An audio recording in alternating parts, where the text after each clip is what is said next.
Tucker Brennan blocked her path. Look who just walked in. Excuse me, I'm here to... To pole dance, huh? Anderson hired you? I'm the new self-defense instructor. The three black belts burst out laughing. Garrett Holloway circled behind her. Instructor? You look like a withered black stick. Whitney ignored them and walked past. Furious, Tucker snatched the bag off her shoulder and dropped it. Rule 1, you don't teach unless you fight us. Filthy monkey. You crossed the line. Whitney's voice was low. What's your problem? You're too weak to fight. You can't even speak right. Whitney bent down, picked up her bag, looked each of them in the eye. She said nothing. 1 minute later, these three would regret everything. Before those 52 seconds made her famous, you need to know who Whitney really was. Whitney Williams was 34 years old, and 3 days ago she had finally found a job that didn't make her flinch. For 4 years since the medical separation, the paperwork from the VA had moved slower than her healing. 3 job interviews, 3 rejections. 1 landlord who looked at her scarred forearm and reconsidered. A studio apartment with a footlocker at the foot of the bed. Inside the footlocker, a silver star she kept face down because looking at it hurt more than looking away. Then, Dale Anderson called. Anderson owned Apex Combat Academy, a glass and chrome temple in Aurora, Colorado, where wealthy professionals paid $800 a month to learn how to choke each other politely. He needed someone to teach a women's self-defense class twice a week. Tuesdays and Thursdays, evenings. Survivors. Veterans.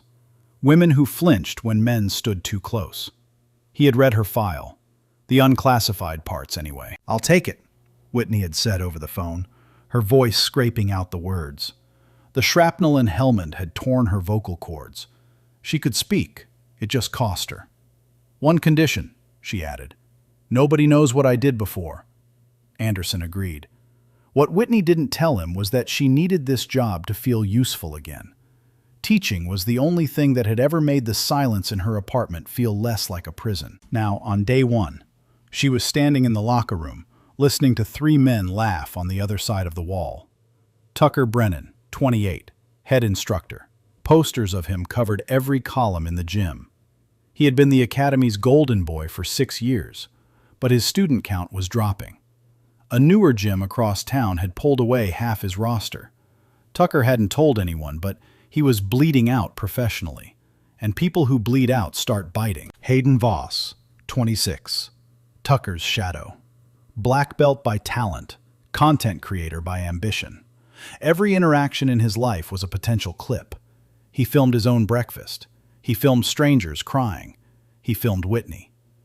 Garrett Holloway, 30, private lesson client, old money, the kind of man who confused buying things with becoming things.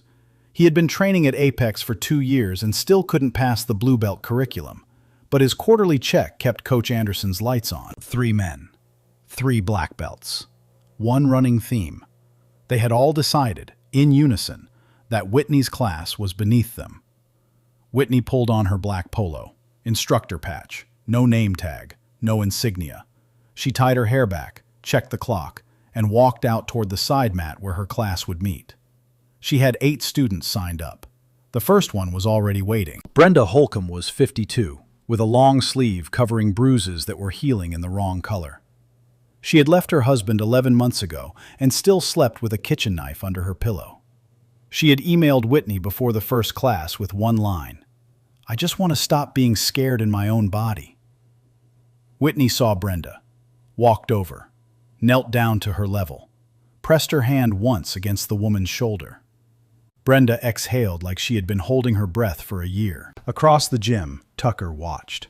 He nudged Hayden. Hayden lifted his phone.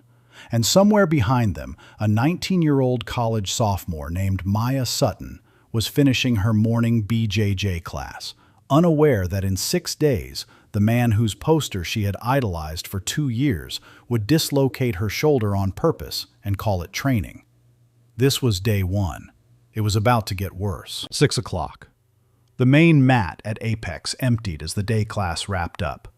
Whitney's 8 women filtered in, holding water bottles, holding each other's elbows for courage. Brenda came first. Then Margaret Hill, 40 years old, ex-Navy corpsman, the kind of woman who carried her shoulders square because slumping had never been an option. Then 6 others. Average age 46. Average reason for being there. Someone in their life had taught them what fear felt like. Whitney pulled out a stack of crash pads. Heavy ones. Blue vinyl. She was lining them up along the side mat when Tucker walked past with a sponsorship guest, a man in a navy blazer holding a tablet. Tucker raised his voice, theatrical, loud enough for the women to hear. "And over here is our community wellness program. We try to give back. You know, therapy mat stuff." The blazer man chuckled. Tucker walked closer. He waited until Whitney bent down to set a pad in place. Then he kicked it. The pad slid across the polished floor and hit her shin. Whitney didn't react. The blazer man stopped chuckling. "Whoops," Tucker said. "Sweetheart, you good? That's not real training, is it? That's therapy. Honestly, your class is too weak for actual combat, and so are you." Brenda made a small sound, a flinch. Whitney looked up at Tucker, slow, steady. She didn't speak. She walked to the pad, picked it up, walked back, and set it down exactly where it had been. Then she turned to her 8 women. "Tonight we learn the wrist release." Her voice was rough but clear. "Because the first thing a bad man does is grab you, and the first thing you do is leave." The blazer man wasn't laughing anymore. He glanced at Tucker. Tucker forced a grin and steered him away.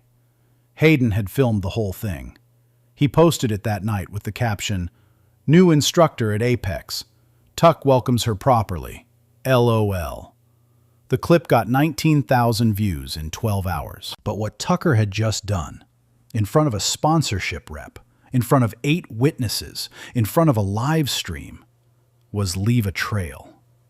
A trail Whitney was already counting. Week 1, Tuesday evening. Whitney was demonstrating a wrist release for the 3rd time, slowly, when Garrett Holloway walked in with 2 VIP clients to show off the facility. He stopped mid-stride, pointed. "Jesus, ladies, look at the arm on that one." Brenda froze. Margaret's jaw tightened. Whitney's right sleeve had ridden up past her elbow. The burn scar, ridged, dark, running from wrist to bicep, caught the overhead lights. Garrett walked closer, grinning. "BBQ accident? Boyfriend finally snap?" He turned to his clients. "This is what passes for an instructor here. Damaged goods teaching damaged goods." One of the VIPs laughed. The other looked away, uncomfortable. Margaret stood up. "You don't talk to her like that." Whitney placed a hand on Margaret's shoulder, pressed once. "Sit. I've got this." She turned to face Garrett. Didn't raise her voice, didn't move closer. She simply rolled her sleeve back down, slow, deliberate, and let her eyes hold his until he stopped grinning. Then she turned back to her class. "The wrist release. One more time. Watch the hips, not the hand." Garrett left. But the women had seen Whitney's hand tremble, just once, when she rolled the sleeve down. They didn't say anything. They didn't have to. After class, Brenda stayed behind to fold the mats. "You okay?" Whitney nodded. Then, quieter, "You okay?" Brenda's eyes filled. "He sounded like my ex-husband." Whitney sat down on the mat next to her. Didn't speak. Just stayed there, breathing in and out, until Brenda's shoulders dropped. That was lesson 1 of the trail. What Tucker saw, watching from across the gym, was something he hated. He saw a woman who didn't break. Tucker had built his entire career on breaking people gently. Students who needed him, sponsors who admired him, women who laughed at his jokes. Whitney didn't laugh. Whitney didn't need him. And every week, 2 more of his BJJ students dropped out and signed up across town. He watched Brenda hug Whitney goodbye. He felt something ugly twist in his chest. He called Hayden. "I want everything she does on camera. Everything. We're going to make her famous." Week 2, Thursday. Whitney was teaching ground recovery, how to get up safely when knocked down, when Tucker walked through her side mat with 5 men in suits. He didn't have to walk through her space. He chose to. Excuse me, gentlemen. Sorry for the detour. As you can see, we have a community outreach class running. This is, well, he gestured at Whitney. Our instructor doesn't really speak. Vocal injury, supposedly. Imagine a martial arts instructor who can't bark commands. Wild, right? He laughed. 2 of the men in suits laughed politely. 3 didn't. Whitney's students stopped moving. Tucker leaned in toward his guests, but loud enough for Whitney to hear. Honestly, too weak for combat. Too weak to even speak combat. But Anderson likes the optics. Margaret stood up again. She teaches better than you ever did. The suits went silent. Tucker turned, smile fixed. Sweetheart, sit down before you embarrass yourself. Sweetheart yourself, Margaret said. I served 12 years in the Navy. I know a coward when I see one. Tucker's smile cracked for half a second. He recovered, ushered his suits away. One of the men, older, gray hair, sharp eyes, turned back to look at Whitney as he left. He held her gaze for a beat too long, then walked out. Whitney filed his face in memory. After class, Margaret apologized for speaking out. Whitney wrote on the whiteboard, "Never apologize for telling the truth. W." 2 of the trail. Maya Sutton walked past the side mat that night on her way out of the gym. She had been training BJJ since she was 16. Tucker had been her favorite instructor for 3 years. But lately, something had changed. He yelled more. He grabbed harder. He had cornered her after class last week and asked why she kept hanging around the night ladies. Maya didn't have an answer. She just knew that the side mat felt safer than the main mat. She stopped at the door, watched Whitney pack up. She wanted to say something. She didn't. Not yet. Week 2, Friday morning. Whitney came in early to prep extra equipment. The gym was nearly empty. She heard voices at the protein bar before they heard her. Told you, she's a hire by quota, Tucker was saying. The city's diversity contract. Anderson didn't have a choice. Otherwise, we wouldn't have a mute black woman teaching aerobics in my gym. Hayden snorted. Bro. What? It's true. This place used to have standards. Now we've got Brenda the battered housewife and a janitor pretending to be a Marine or something. Whitney was standing in the doorway. Hayden saw her first. His face went white. Tucker turned, saw her, did not apologize. Instead, he lifted his protein shake in a slow, mocking toast. Morning, instructor. Eavesdropping is a bad habit. Whitney walked past them without looking. She entered the side mat, set her bag down, sat on a crash pad in the empty gym for 30 full seconds. Her right hand closed into a fist. Her knuckles went white. It was the only time in 23 days her body would betray her composure. Then she opened her hand, stood up, started setting cones. But that night, alone in her apartment, she opened the footlocker for the first time in 11 months. She looked at the silver star. She looked at the discharge papers. She looked at the photograph of 3 Marines she had pulled from a burning Humvee, 2 of them still alive today because of what her hands had done in Helmand. She closed the box again. Not yet, but soon. 3 of the trail. Week 3, Saturday night. Tucker's 28th birthday party at Apex. Open bar on the upper deck. Loud music. 50 guests, half of them drunk. Whitney had finished her last evening class at 9. She was leaving when a student called. Whitney, my wallet. Did I leave it? She turned around, walked back inside. The wallet was on the side mat. She picked it up. That was when Tucker, Hayden, Garrett, and 4 BJJ guys from the upstairs party came down the stairs. Drunk, loud, looking for entertainment. Garrett saw her first. Oh, look, the night class janitor stayed late. They spread out around her. Loose circle, not touching, just blocking the exit. Hayden lifted his phone, hit live stream. Whitney, Tucker said, weaving slightly. Here's what we're going to do. You demo 1 self-defense technique. Just 1. Then you can go. Deal? One of the BJJ guys, Cole, slow clapped. Another whooped. Garrett feinted a punch toward her face, pulled back at the last second. She didn't even blink. Maybe she really doesn't know anything. The circle laughed. Whitney stood still. Her resting heart rate in that moment was 62 beats per minute. She had been in 3 firefights in Helmand Province. She knew the difference between drunk men with cameras and men who would actually swing. These men were drunk. They were also being recorded by one of their own. She waited. 4 minutes. 4 minutes of being circled, mocked, laughed at, while her face stayed blank as carved stone. She counted the witnesses. She counted the camera angles. She counted Tucker's blinks. She memorized Cole's face. She memorized the exact angle of Hayden's phone. Then, Coach Anderson came down the stairs. He saw the circle. He saw the live stream. He saw Whitney standing in the middle. "What the hell is going on?" Tucker grinned. "Coach, relax. Just a joke. She's fine." Anderson looked at Whitney. His face turned a color his face didn't usually turn. "Everybody upstairs, now." The circle broke. Whitney walked out. She didn't look at Anderson. She didn't look at any of them. In the parking lot, she sat in her car, hands on the steering wheel, breath steady. She pulled out her phone. She called Eleanor Cates, attorney, Veterans Rights Division, the woman she had been keeping in her contacts for 4 years for exactly this reason. Eleanor picked up on the second ring. "Whitney, it's time." Eleanor was quiet for a beat. Then, "Okay, don't initiate anything. Don't say a word more than you have to. And starting Monday, wear the body cam under your patch. We're going to give them all the rope they want." Whitney closed her eyes. Understood. She hung up. 4 of the trail. The rope was being measured.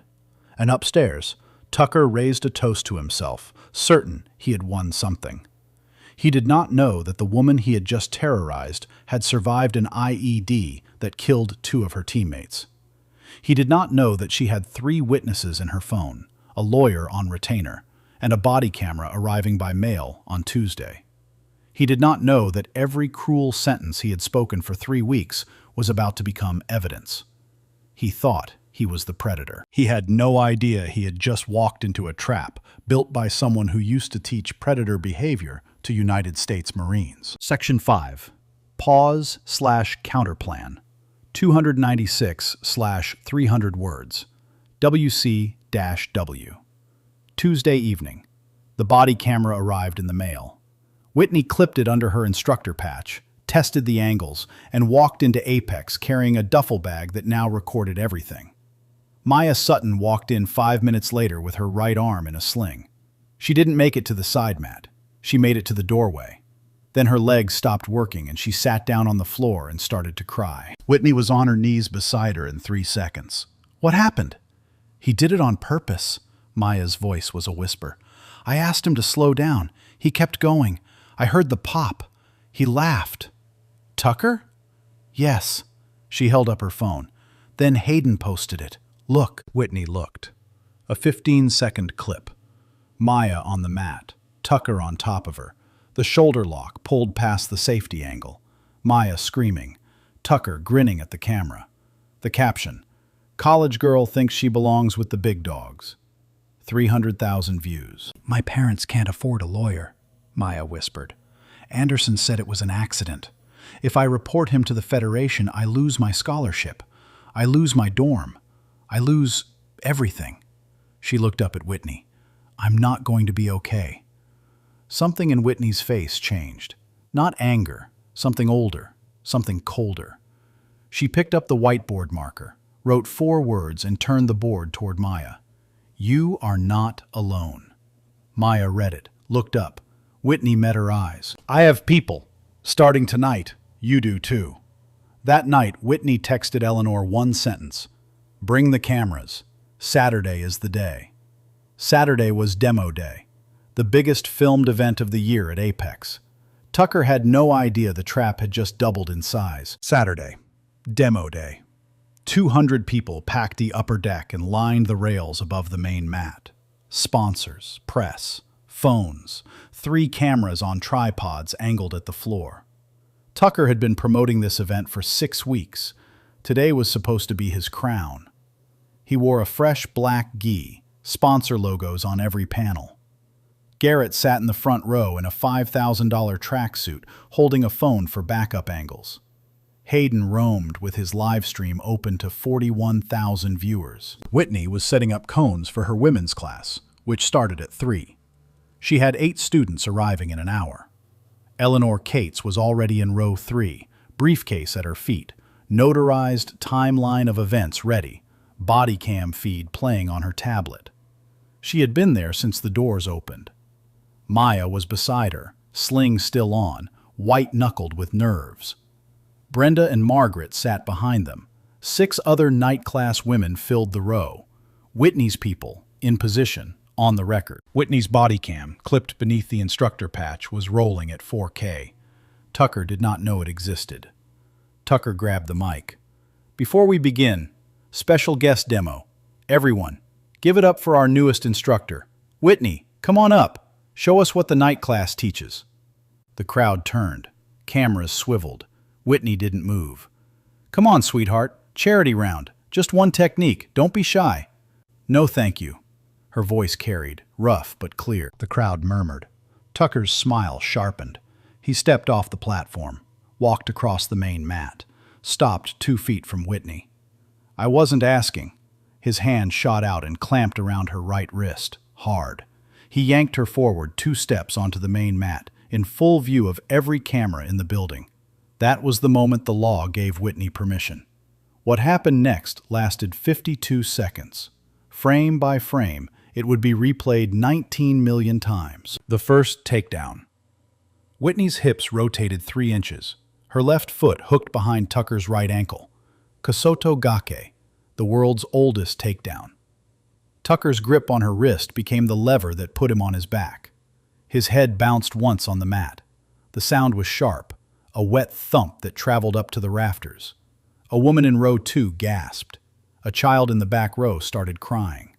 3 seconds. The choke. Hayden lunged from the side, swinging his phone hand back and his right fist forward in a clumsy haymaker. Whitney slipped under it like water. 2 steps. She was behind him. Her right arm slid under his chin like she was threading a needle. Rear naked choke. Textbook. 6 seconds later, Hayden was slapping the mat with both hands, his phone clattering across the floor, his face turning the color of cooked beets. The live stream kept rolling from where the phone landed, pointed straight up at the ceiling lights and Hayden's choking face. 11 seconds. 41,000 viewers had front row seats. The leg break that wasn't. Garrett charged in next, swinging a wild kick aimed at Whitney's head. Whitney caught his leg mid-air with the casual ease of a woman picking up a grocery bag. She stepped, twisted, dropped. Knee bar. Slow, controlled, mechanical. She did not crank it. She locked it and waited. Garrett screamed once, high, sharp, animal, and slapped the mat with his free hand 4 times in rapid succession. She released him immediately. He curled into a ball, gasping. His $5,000 tracksuit was streaked with sweat and tears. 23 seconds. The crowd was on its feet. Nobody was sitting anymore. Eleanor's tablet was recording. Maya was crying silently, hand pressed to her mouth, watching the man who had dislocated her shoulder writhe on the mat. The finish! Tucker was back on his feet. His face was the color of a stop sign. His perfect black gi was twisted around his ribs. He came in swinging a roundhouse with everything he had. Every shred of ego, every drop of rage, every lie he had ever told. Whitney slipped inside it, caught his arm at the wrist, rotated her hips, dropped him into a kimura. His shoulder reached the limit of human anatomy. Stopped. I tap! I tap! I tap! He screamed it 3 times, loud enough that the cameras on the upper deck caught it from 40 feet away. 52 seconds total. Whitney let go, stood up, stepped back. 3 black belts were on the mat. One was vomiting. One was curled around his knee. One was sobbing into his sleeve. She turned to the crowd, found Brenda in the 3rd row, found Margaret beside her, found Maya standing at the rail with her sling still on, her good hand pressed to her mouth. Whitney gave Maya one small nod. I told you. You are not alone.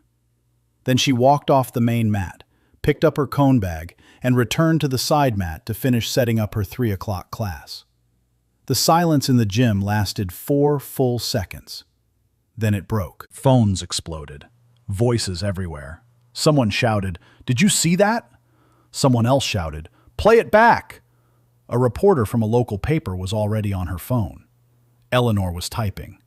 Coach Anderson was running across the mat toward Whitney, his face pale. He stopped 3 feet from her and didn't speak. He just stared.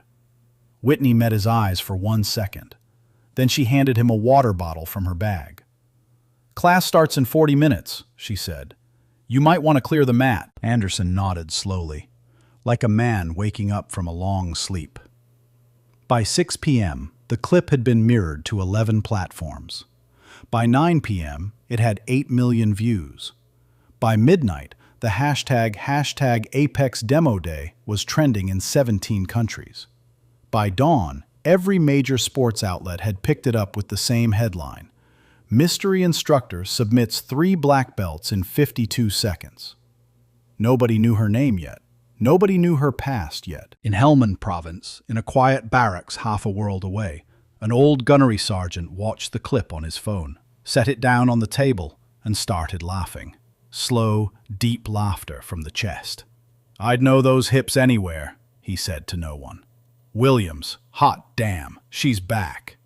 In a brick courthouse in Aurora, Eleanor Cates was already drafting a motion. And in an upstairs office at Apex Combat Academy, Tucker Brennan, holding ice to his shoulder, was making a phone call to a lawyer of his own.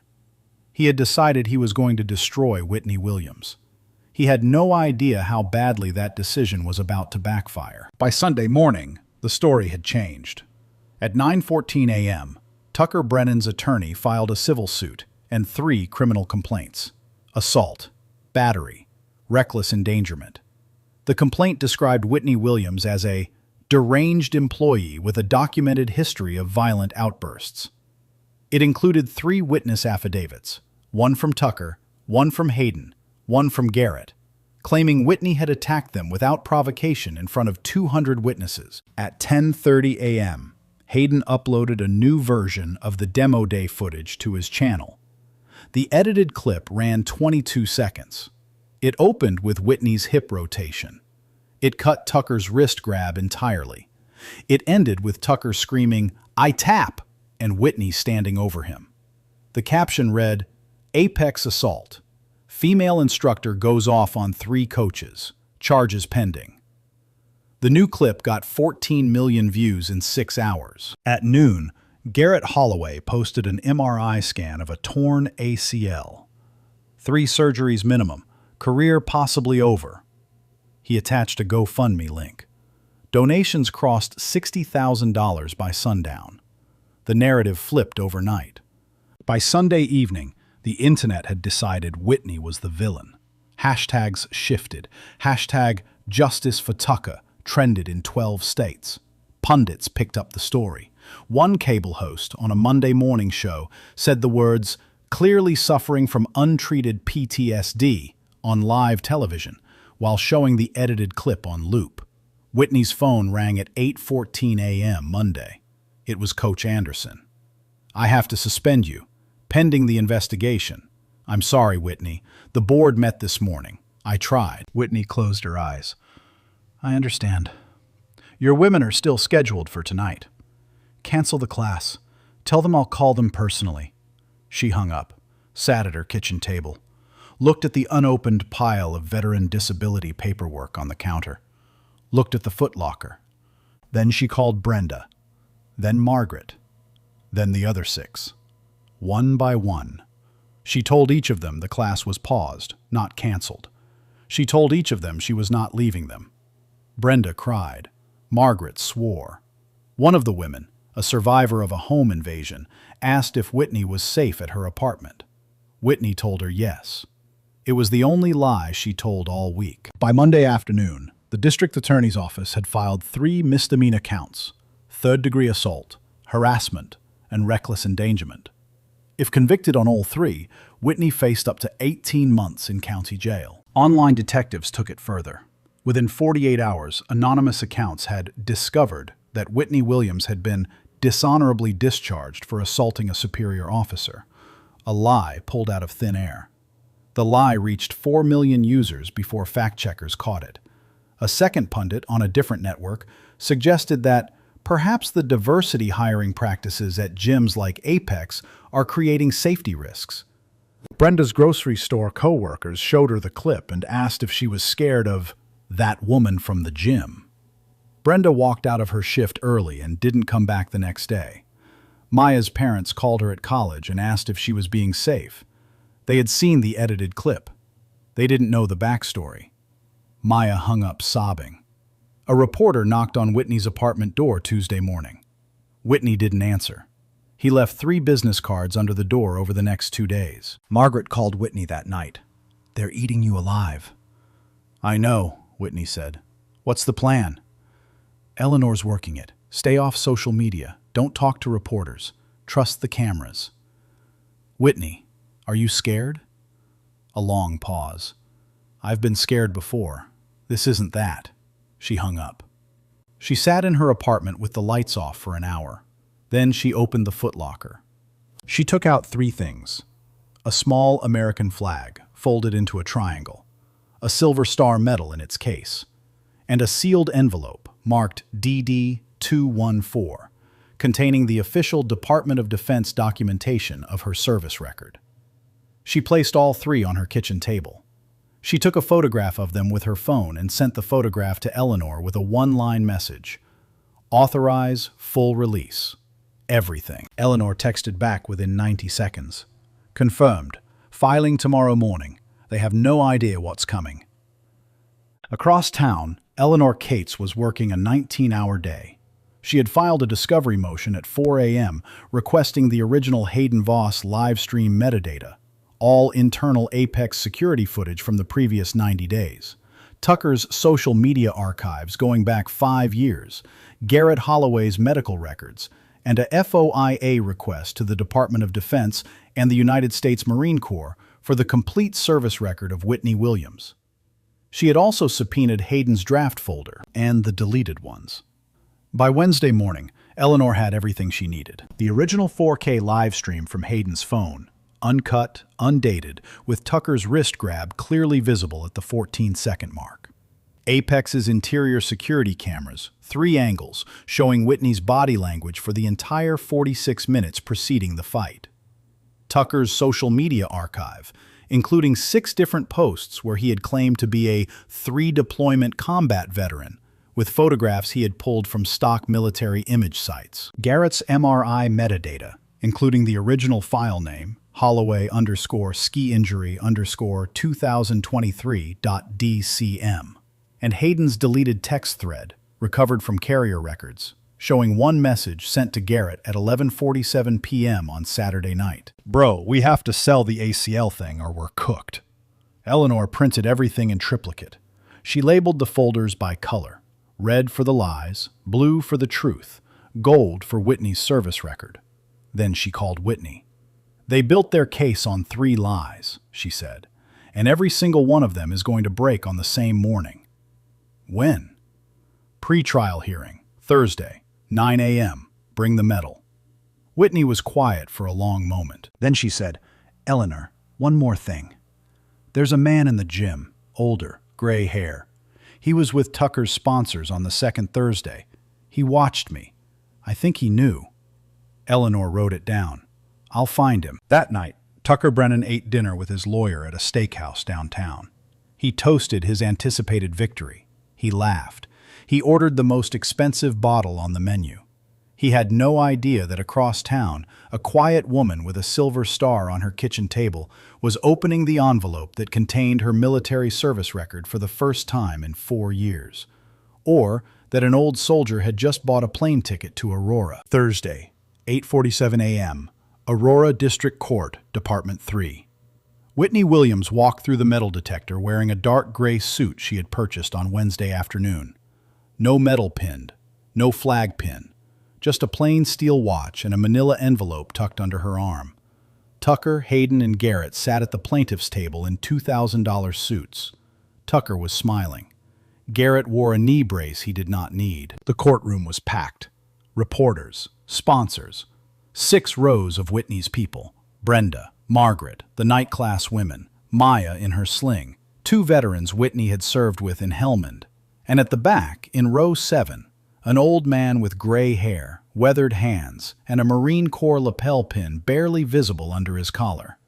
Judge Patricia Hall called the courtroom to order. Eleanor Cates rose. Your Honor, the prosecution's case rests on 3 claims. 1. That my client attacked the plaintiff without provocation. 2.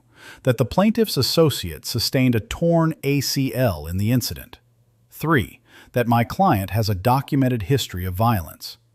Each of these 3 claims is a lie. I'm going to prove each one in this hearing, with the court's permission.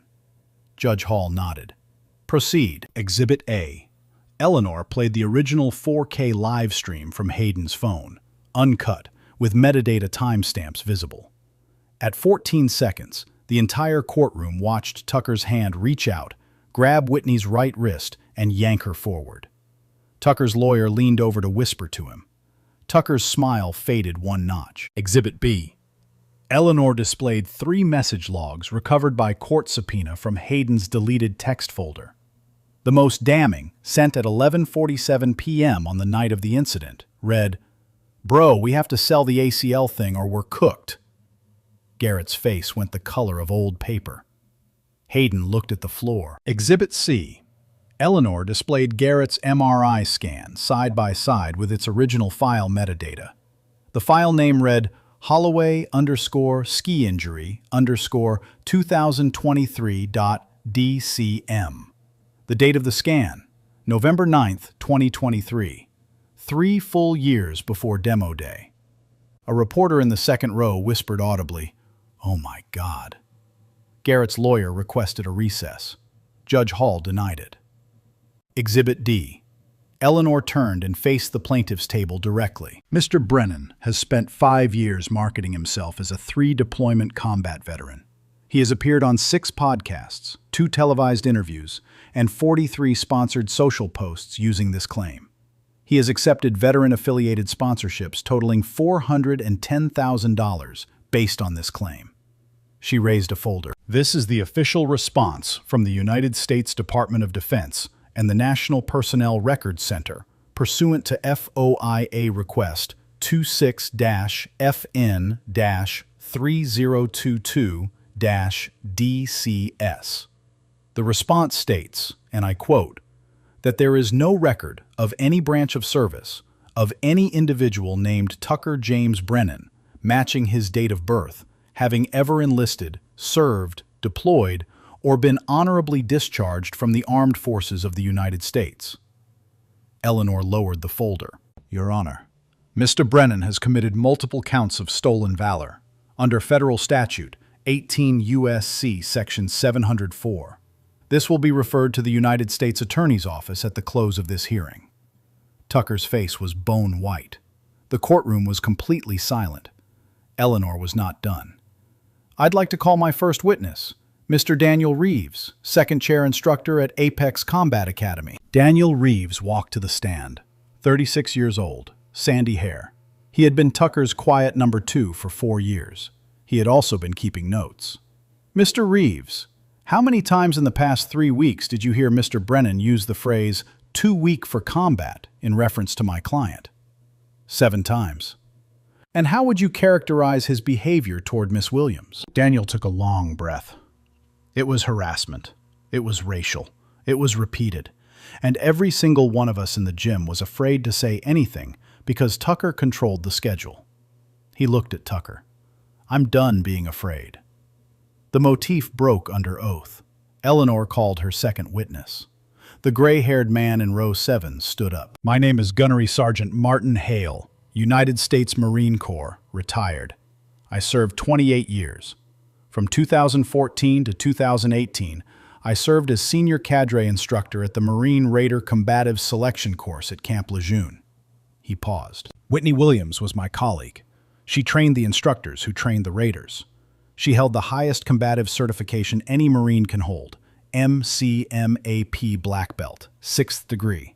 She is, without exaggeration, one of the 3 most lethal hand-to-hand fighters I have ever stood next to in uniform.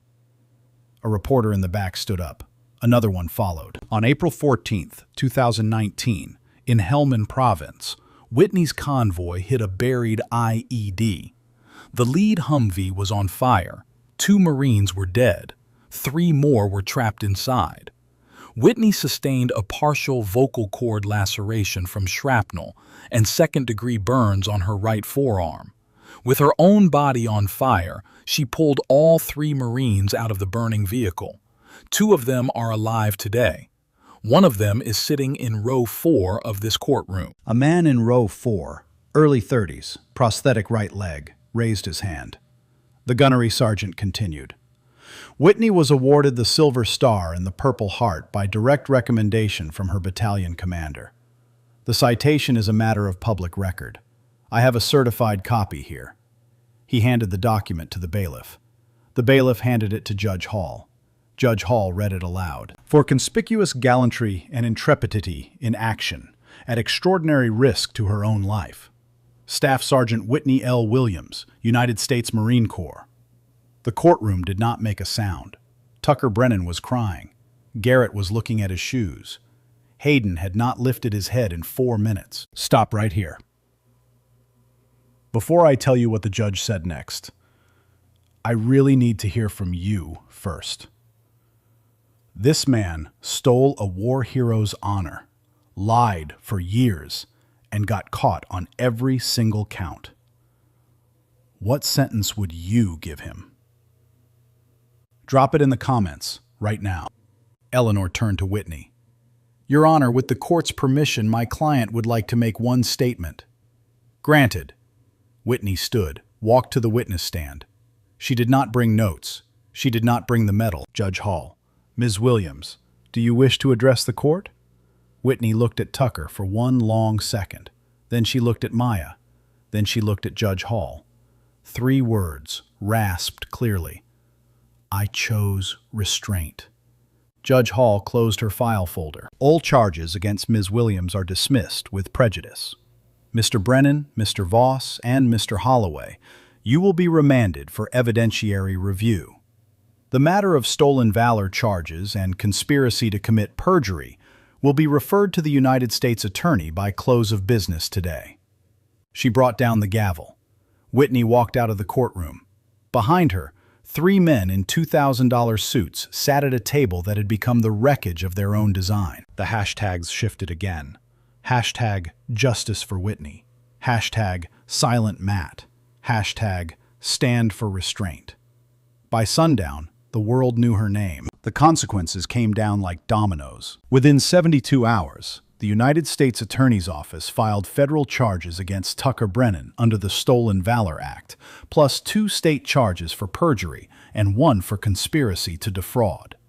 His sponsorship contracts, every single one, were terminated within the week. The veteran-affiliated brands that had paid him $410,000 demanded full restitution. The federation that had certified him as a black belt instructor revoked his credential and issued a public statement. Tucker pleaded guilty in exchange for 18 months of supervised release, mandatory restitution payments, and a permanent ban from holding any instructor certification in the United States. He would spend the next 5 years working at a warehouse.